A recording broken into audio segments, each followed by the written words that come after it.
Pernahkah Anda merasa sudah bekerja keras, sudah berdoa, tapi hati tetap terasa hampa dan rezeki seolah tak punya sisa? Jangan-jangan iman kita sedang haus karena kita hanya memberi Allah waktu sisa. Sahabat rumah surga, nabi-nabi terdahulu tidak pernah membiarkan iman yang mereka layu karena mereka menyiramnya dengan sholat yang khusyuk.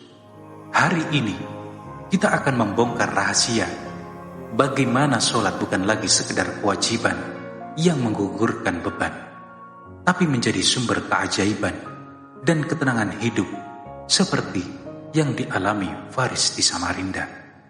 Tonton video ini sampai akhir agar Anda tahu sholat sunnah mana yang bisa menjadi kunci pembuka pintu langit bagi masalah Anda. Jangan lupa klik tombol subscribe dan aktifkan loncengnya agar kita bisa terus melangkah bersama menuju jalan pulang ke surga.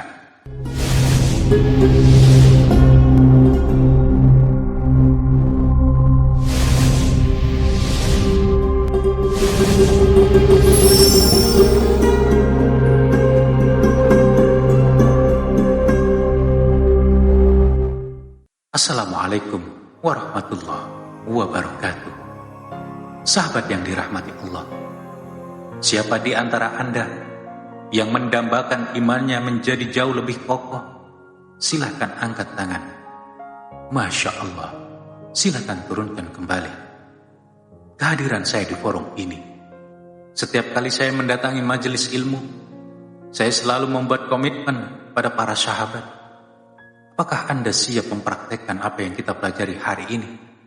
Tentunya harus ada perbedaan yang nyata antara saat Anda masuk ke dalam sebuah majelis dan melangkah keluar nanti.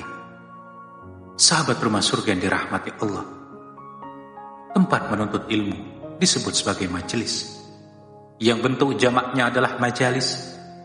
Sebagaimana firman Allah dalam surat Al-Mujadilah ayat 11, Ya ayyuhalladzina amanu idza qila lakum tafassahu fil majalisi fafsahu yafsahillahu lakum. Wahai orang-orang yang beriman, apabila dikatakan kepadamu, berilah kelapangan di dalam majelis-majelis, maka lapangkanlah, niscaya Allah akan memberi kelapangan untukmu. Istilah majelis berakar dari kata jalasa, makna aslinya bukan sekedar duduk, melainkan berpindah posisi ke tempat yang lebih tinggi. Jika Anda berpindah dari lantai ke kursi, orang Arab menyebutnya tafaddul ijlis. Namun jika dari posisi berdiri ke posisi yang lebih rendah, istilahnya adalah ukut.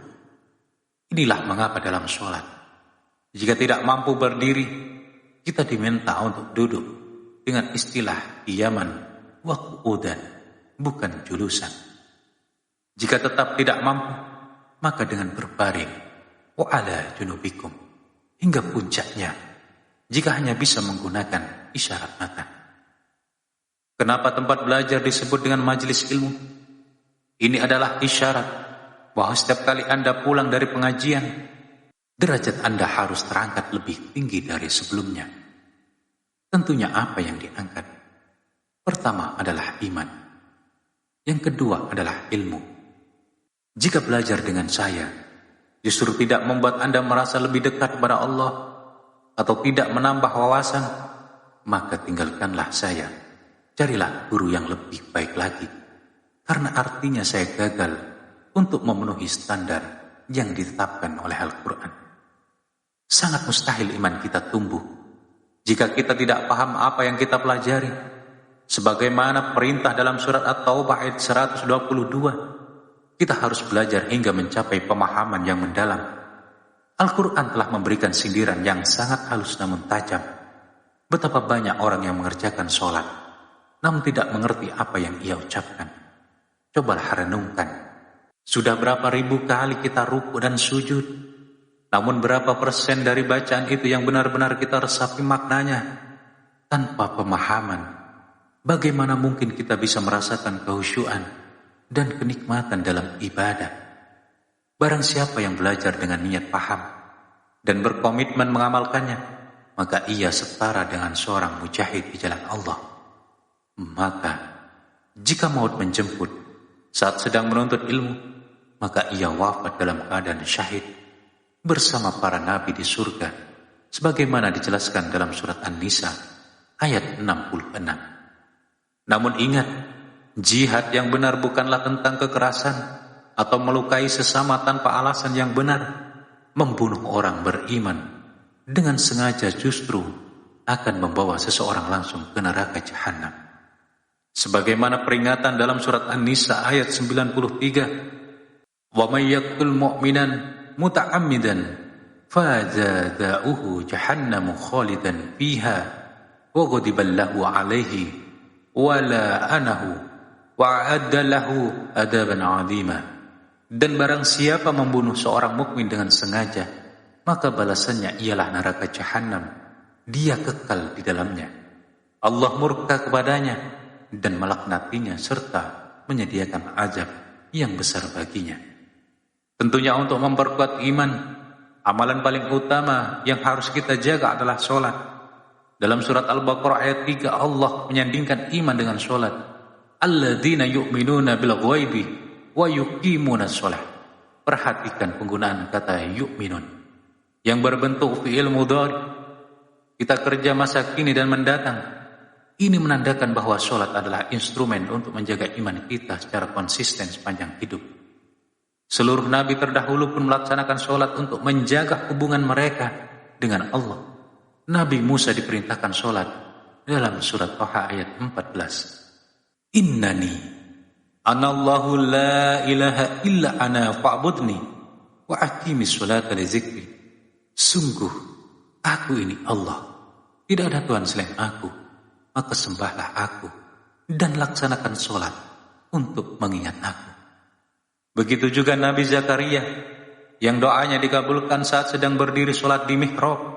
Sebagaimana diceritakan dalam surat Ali Imran, Nabi Isa pun diperintahkan sholat dalam surah Maryam.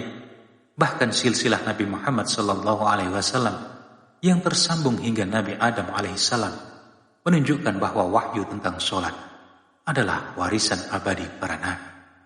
Allah memanggil kita sholat bukan karena dia butuh, tapi karena kita yang butuh. Panggilan hayya 'alal falah adalah undangan menuju kesuksesan dan kebahagiaan. Jika Anda memiliki beban hidup, Allah berfirman dalam surat Al-Baqarah ayat 153. Bismillahirrahmanirrahim. Ya ayyuhalladzina amanu ista'inu bis-sabri was-shalah. Innallaha ma'as-sabirin. Wahai orang-orang yang beriman, mohonlah pertolongan pada Allah dengan sabar dan sholat. Sungguh Allah beserta orang-orang yang sabar. Sholat adalah waktu kita untuk memohon. Setiap gerakan dan ucapan di dalamnya adalah doa. Jika ingin iman meningkat drastis, jangan hanya puas dengan sholat fardu 5 waktu. Tambahkanlah sholat sunnah nafilah. Mulailah dengan membiasakan tahajud atau qiyamul lail. Kata tahajud mengisyaratkan perjuangan karena dikerjakan setelah tidur. Dibutuhkan motivasi ekstra untuk bangun di sepertiga malam. Jika terasa sangat berat karena kelelahan kerja, kerjakanlah qiyamul lail sebelum Anda beranjak tidur. Selanjutnya, lengkapi dengan sholat rawatib. 4 rakaat sebelum duhur, 2 rakaat setelah duhur, 2 rakaat setelah maghrib, dan 2 rakaat setelah isya. Tambahkan juga sholat duha, sholat syuruq, hingga sholat sunnah mutlak lainnya.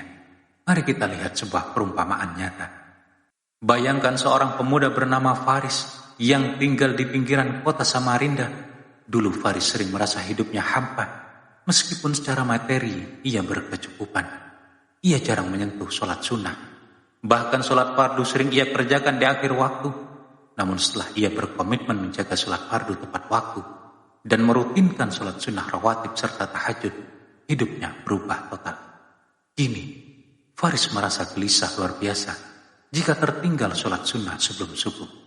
Meski waktu subuh sendiri belum tiba, inilah tanda iman yang mulai menguat. Perubahan ini juga berdampak pada karakternya. Ia menjadi lebih jujur dalam bekerja, menjauhi praktek riba, dan sangat menjaga kehalalan hartanya. Sholat yang benar akan secara otomatis memperbaiki moralitas seseorang. Jika Anda istiqomah dalam sholat, niscaya kenikmatan iman akan Anda rasakan dan hidup Anda akan dipenuhi keberkahan. Sholat, sholat, dan teruslah perbaiki sholat kita. Sahabat rumah surga, pada akhirnya sholat kita adalah cerminan dari seberapa besar kita menghargai Sang Pencipta.